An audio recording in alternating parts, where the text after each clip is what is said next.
요즘 날씨 정말 미친 것 같죠? 연일 37도, 38도, 태양은 맹렬히 쏟아지고 그늘 한 조각조차 사치처럼 느껴지는 여름입니다.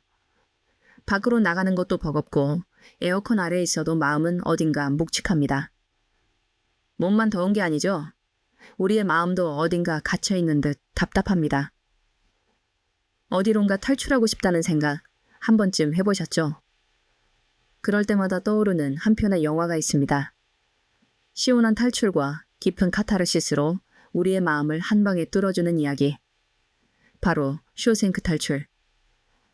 끝없이 펼쳐진 바다를 마주한 남자, 앤디 듀프레인의 이야기. 지독한 감옥을 뚫고 나와 비로소 자신만의 바다를 만난 사람. 희망은 좋은 것입니다. 어쩌면 가장 좋은 것일지도 모릅니다. 그리고 좋은 것은 절대 사라지지 않아요. 이 문장이 마음을 찌른다면 당신은 이미 느끼고 있을지도 모릅니다. 삶이 그저 반복되고 있다는 것. 언젠가부터 나도 모르게 그저 그런 하루를 살아내는 데 익숙해졌다는 것. 우리에게 익숙한 한 편의 영화 쇼생크 탈출을 통해 이 이야기를 나눠보려 합니다. 그리고 그 안에서 영화가 말하는 진짜 자유란 무엇인지 함께 고민해보려 합니다. 랜디는 억울한 누명을 쓰고 종신형을 선고받은 채 쇼생크 감옥에 수감됩니다. 그는 자유를 빼앗겼고 이름 대신 번호로 불립니다. 이 영화에서 가장 인상 깊은 인물은 앤디가 아니라 레드와 브룩스입니다.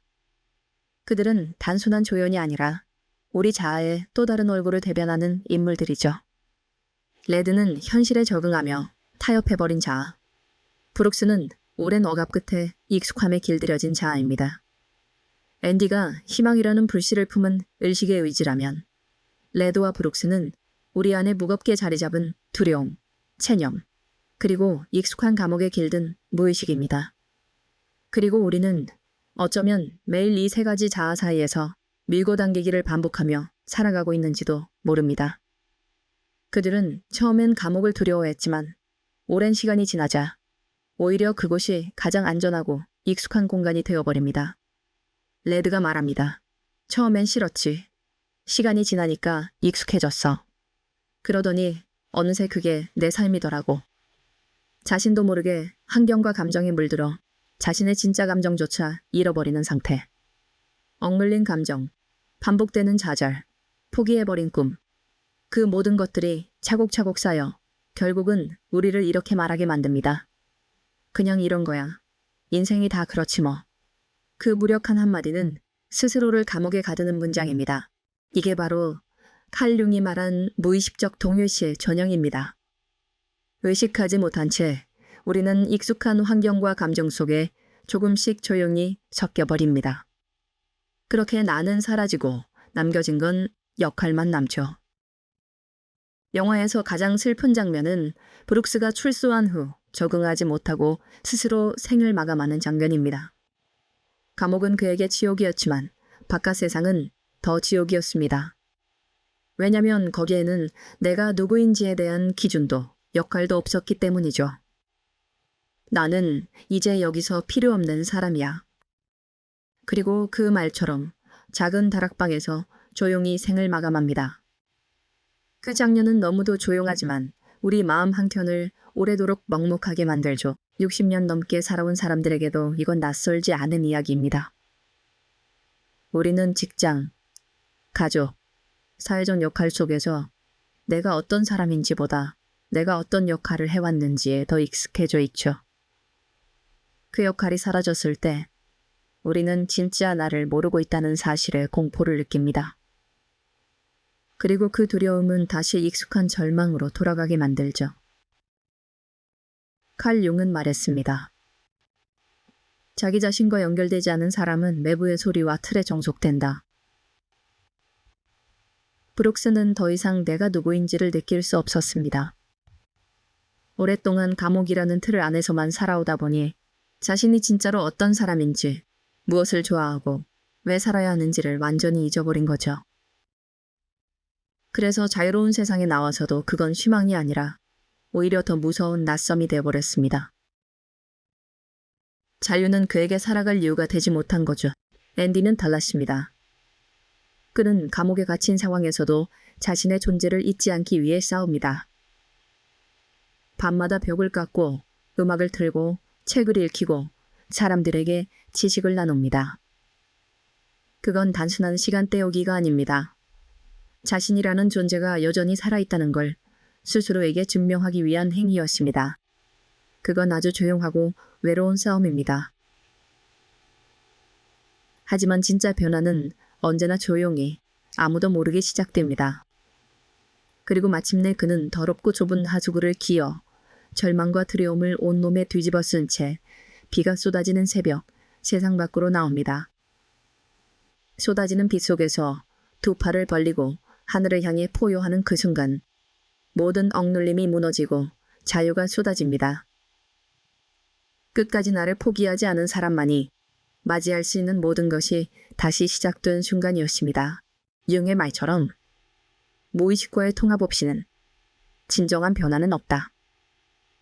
앤디는 무의식 속에 뒤엉켜 있던 고통, 분노, 외로움, 두려움, 그 모든 감정을 지나 마침내 자유에 도달합니다.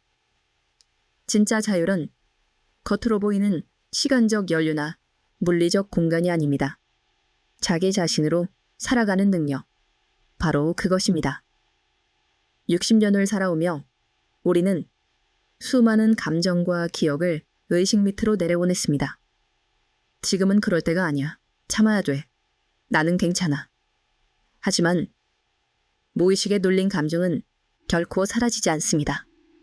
그것은 우리의 삶을 조용히 통제하죠. 윰은 이것을 그림자라고 불렀습니다. 그림자를 마주하지 않으면 우리는 자유로운 척하면서도 늘 같은 실수를 반복하게 됩니다. 그러므로 익숙한 절망에서 벗어나기 위해 필요한 것은 새로운 기회도 환경도 아닙니다. 필요한 것은 오히려 자기 자신과 마주할 용기입니다. 앤디가 레드에게 남긴 편지엔 이런 문장이 있습니다. 희망은 위험할 수 있지만 좋은 것이고 좋은 건 절대 사라지지 않아. 많은 사람들이 삶의 어느 시점에서 모든 걸 내려놓고 싶어 합니다. 지쳐버린 거죠. 반복되는 하루에 인정받지 못한 노력에 가짜 관계들에. 하지만 중요한 건 그 모든 고통이 당신이 잘못 살아서가 아니라 아직 회복되지 않았기 때문이란 겁니다. 삶은 탈출이 아니라 회복입니다.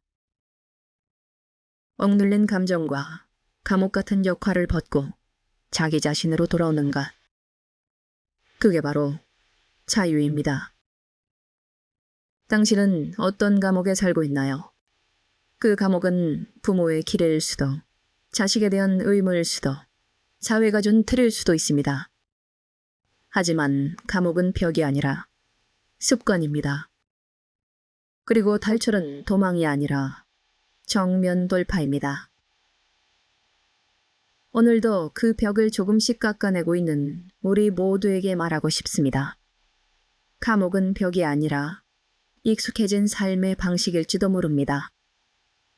그리고 탈출은 도망이 아니라 자기 자신을 향한 정면 돌파입니다. 오늘도 그 단단한 벽을 묵묵히 깎아내고 있는 우리의 하루는 낯선 자유를 두려워하지 않는 데서 시작됩니다. 진짜 삶은 남처럼 사는 걸 멈추고 조금씩 나로 살아가기 시작할 때 비로소 시작되는 거 아닐까요?